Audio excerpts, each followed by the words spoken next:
आखिर क्या है एप्स्टीन फाइल्स के काले और घिनौने राज? कौन थे वो लोग जिन्होंने एप्स्टीन के आइलैंड में पार्टी की थी? आखिर क्या हुआ था एप्स्टीन के आइलैंड में जहां 12 से 17 साल की माइनर गर्ल्स को सेक्सुअली अब्यूज किया गया था? आखिर क्या रोल था एप्स्टीन की वाइफ गिलेन मैक्सवेल का इस पूरे क्राइम में? कैसे ये case international sex trafficking case में बदल गया? कौन थे वो विक्टिम जिन्होंने खुद को इंटरव्यूज में सामने लाया? आखिर है क्या ये one of the darkest crime of modern history जिसका नाम है एप्स्टीन फाइल? इन सब का आंसर मिलता है आपको नेटफ्लिक्स में रिलीज हुई 2 डॉक्यूमेंट्रीज पे, जो कि नेटफ्लिक्स पे अवेलेबल है, जिसे आप हिंदी और इंग्लिश दोनों लैंग्वेज में देख सकते हैं। चलिए शुरू करते हैं। मैं हूं सौरभ और मैं आपको बताऊंगा नेटफ्लिक्स पे रिलीज हुई उन 2 डॉक्यूमेंट्रीज के बारे में जो एप्स्टीन फाइल्स के राज और घिनौने चेहरे खोलती है। चलिए बात करते हैं नेटफ्लिक्स में आई पहली डॉक्यूमेंट्री जो आई थी 2020 में, जिसका नाम था Jeffrey Epstein the filthy rich. और इसके 2 साल बाद मतलब 2022 में एक और डॉक्यूमेंट्री आती है जिसका नाम होता है Ghislaine Maxwell the filthy rich. इन दोनों डॉक्यूमेंट्रीज को नेटफ्लिक्स ने इतनी गहराई से समझाया है कि आपकी आंखें फटी की फटी रह जाएगी। इतनी अच्छी डेप्थ प्रोवाइड की गई है कि आपको भी एक बार सोचने में मजबूर कर देती है डॉक्यूमेंट्रीज की आखिरकार इतना भयानक चेहरा एप्स्टीन का कैसे हो सकता है। इन दोनों डॉक्यूमेंट्रीज में एप्स्टीन फाइल्स के बहुत सारे पर्सपेक्टिव को बहुत अच्छे तरीके से ब्रेक डाउन किया गया है।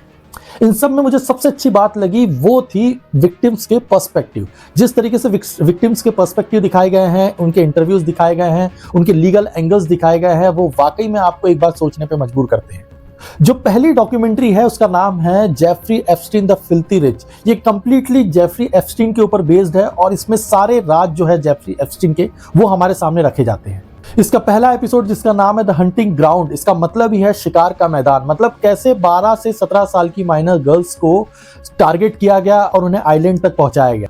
दूसरा एपिसोड का नाम है फॉलो द मनी। इस एपिसोड में दिखाया गया है कि कैसे एप्स्टीन अपना एक स्ट्रॉन्ग नेटवर्क बनाता है, कनेक्शन बनाता है और फंड जुगाड़ता है। और फंड जुगाड़ने के बाद वो एक 75 एकड़ का एक आइलैंड खरीदता है जिसकी वैल्यू होती है $8 मिलियन। नेक्स्ट एपिसोड का नाम है द आइलैंड और ये एपिसोड उसी आइलैंड के ऊपर बेस्ड है जिस आइलैंड की हम बात कर रहे हैं। इस आइलैंड में बड़े बड़े लोग, नामी लोग पार्टीज को एंजॉय करने आते थे, जिसमें सबसे बड़ा नाम था ब्रिटेन के प्रिंस एंड्रू का। दूसरा नाम था फेमस साइंटिस्ट स्टीफन हॉकिंस का। तीसरा नाम था क्रिस टकर का, जो कि एक बहुत बड़े कॉमेडियन है। और चौथा नाम था फॉर्मर प्रेसिडेंट बिल क्लिंटन का।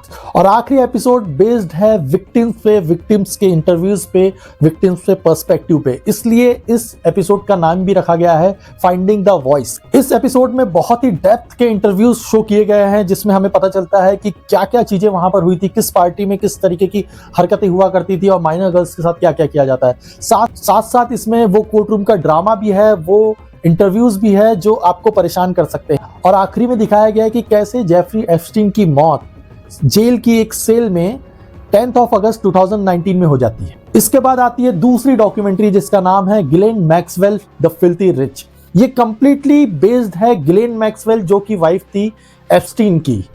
ये डॉक्यूमेंट्री 1 घंटा 40 मिनट की है और ये कंप्लीटली आपको बांधे रखती है। और सबसे अच्छी बात यह है कि ये डॉक्यूमेंट्री कंप्लीटली बेस्ड है गिलेन मैक्सवेल के ऊपर।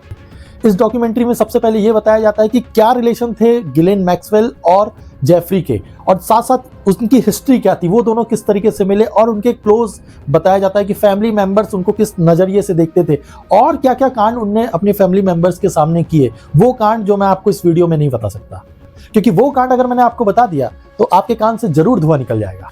इस डॉक्यूमेंट्री का स्टार्ट और एंड बेस्ड है मैक्सवेल के अरेस्ट होने से लेके उसको सजा दिलाने तक। बात करें डॉक्यूमेंट्री के टेक्निकल एस्पेक्ट की तो मैं आपको बता दूं कि इस डॉक्यूमेंट्री में बहुत स्लो कैमरा मोमेंट है और बहुत देर तक विक्टिम के चेहरे पर फोकस रखा गया है। म्यूजिक की बात करें, बैकग्राउंड म्यूजिक की, तो बहुत मिनिमल बैकग्राउंड म्यूजिक है, ना के बराबर बैकग्राउंड म्यूजिक है। और कोशिश की गई है कि कितने फैक्ट एंड फिगर वो आपके सामने प्रेजेंट करे। तो नेटफ्लिक्स ने एक बहुत अच्छा काम किया है कि उन्होंने हमें ये डॉक्यूमेंट्री तो दी है पर साथ साथ फैक्ट्स एंड फिगर्स भी हमारे सामने रखे। जनरली डॉक्यूमेंट्री में कहीं पर भी सिनेमैटिक व्यू नहीं दिखाया जाता, मगर इन दोनों डॉक्यूमेंट्री के कुछ हिस्सों में कहीं ना कहीं सिनेमैटिक व्यू भी दिखाया गया है। सिनेमैटिक विजुअल में स्लो शॉट्स है, बहुत देर तक विजुअल्स दिखाए गए हैं ओशियन के, और साथ साथ एम्प्टीनेस दिखाई गई है, एम्प्टी कॉरिडोर्स दिखाए गए हैं, एम्प्टी ओशियन दिखाया गया है, एम्प्टी हॉल दिखाया गया है, एम्प्टी आइलैंड दिखाया गया है, जो एक तरीके से डॉक्यूमेंट्री को और ज्यादा डेप्थ देते हैं। मैं आपको डिक्लेमर के तौर पे बता दूं कि अगर आप ये डॉक्यूमेंट्री देखना चाहते हैं तो आप जरूर देखिए, बट ये डॉक्यूमेंट्री कहीं ना कहीं आपको अनकंफर्टेबल कर सकती है। अगर आप जानना चाहते हैं कि उस आइलैंड में क्या हुआ था, और आप जानना चाहते हैं कि उन माइनर गर्ल्स के साथ क्या हुआ था, आप जानना चाहते हैं कि एप्स्टीन फाइल्स में किस किस के नाम शामिल है, तो आपको ये डॉक्यूमेंट्री जरूर देखनी चाहिए। अब आप बताइए, अगर आपने इन दोनों डॉक्यूमेंट्रीज को देखी है तो आपको कौन सी डॉक्यूमेंट्री ज्यादा पसंद है, एप्स्टीन वाली या मैक्सवेल वाली? आप कमेंट करके मुझे इस वीडियो में बता सकते हैं। मिलते हैं अगले वीडियो में। Bye bye.